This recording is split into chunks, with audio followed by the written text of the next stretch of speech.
We begin with more on that breaking news. Much of the western side of the city is under a boil water advisory, which city and county leaders issued after initially stressing the water is safe. They later issued the warning out of a, quote, abundance of caution. So that advisory came down this afternoon after a body was discovered in the Highland Park Reservoir. We have team coverage of this developing story. Jatira Marsh is live in Rochester with reaction from residents who were given the news today that their water may be unsafe to drink. But first, Isabel Garcia joins us live from Highland Park with the very latest on what's happened and what's happening now. Isabel. Yes, hello, Adam and Teresa. Certainly a very disturbing discovery. We're told reservoir employees saw the body around 8 a.m. this morning during their daily walks around, and city and county officials this afternoon declared the water, in fact, is not okay to use, referring to that decision as one you just mentioned as well, out of an abundance of caution. Now, much of that is to allow, we're told, for some of the testing they're doing to come back and to get those results returned, and this at the county level as well. Now, you should be seeing a visual of the map that is impacted on your screen right now. This advisory is expected to be in effect at least 24 to 36 hours. And it applies to neighborhoods in the west side of the Genesee River and most of Center City, encompassing Lexington Avenue to Arnett Boulevard, north to south, and from 490 to north and south, Goodman Streets west to east.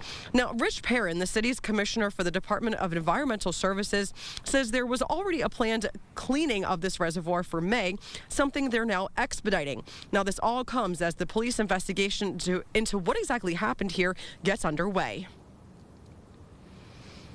Because we won't be able to use any of the water, we wouldn't draw it down and you know, maybe use it as a supplement or in lieu of another reservoir. So that means that this will probably take approximately 8 weeks for the full draining. At that point in time, we'll do similar to what we did with Cobb's Hill, probably within the last 6 months or so, which will be a cleaning and full sanitization. We should remember that the person recovered is a member of someone's family.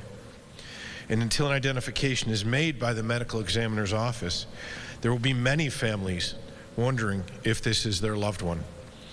If you know a family who is missing a loved one, please offer your support and prayers. Now, we were also informed a few hours ago that the Rochester City School District canceled all after-school activities throughout the district for the day today, this due to the boil water advisory. We're also told this reservoir does not impact any of the hospitals. We will, of course, continue to keep you updated as this story further develops. For now, we will send things right back to you at the desk. Reporting live out of Highland Park, Isabel Garcia, News 8. Isabel, thank you. As noted, Jatira Marsh talked with local residents and business owners to hear how this development is affecting them. She joins us now live from downtown Rochester to tell us what they had to say. Jatira. That's right, Adam. Business owners within the outline of the boil water advisory are having to make some temporary changes, which in turn is delaying time that they have to tend to their customers. I spoke with the business owner of Marshall Street Bar, which is right behind me, Nicholas Pryor, the owner. He says the boil advisory is an annoyance, but regardless, he's going to make the necessary precautions to ensure safety for all of his customers. We went out, we bought water. We had to burn all of the wells. Any food that was prepped today had to be discarded and rebuilt with new water. So it's, you know, it's unpleasant. It basically stops us for about an hour to an hour and a half during open hours to have to run out and make sure that we have the appropriate things to take care of all of our clients.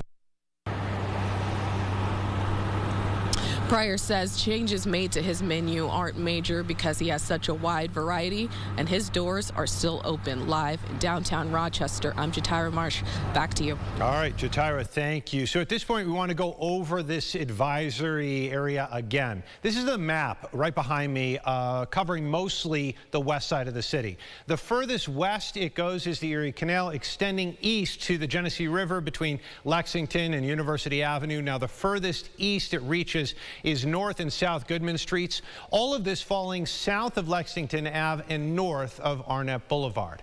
The situation here could change at any moment, so the quickest way to get updates is to check our website throughout the evening, rochesterfirst.com. We're going to keep it updated in the article that's on the front page right now. Teresa.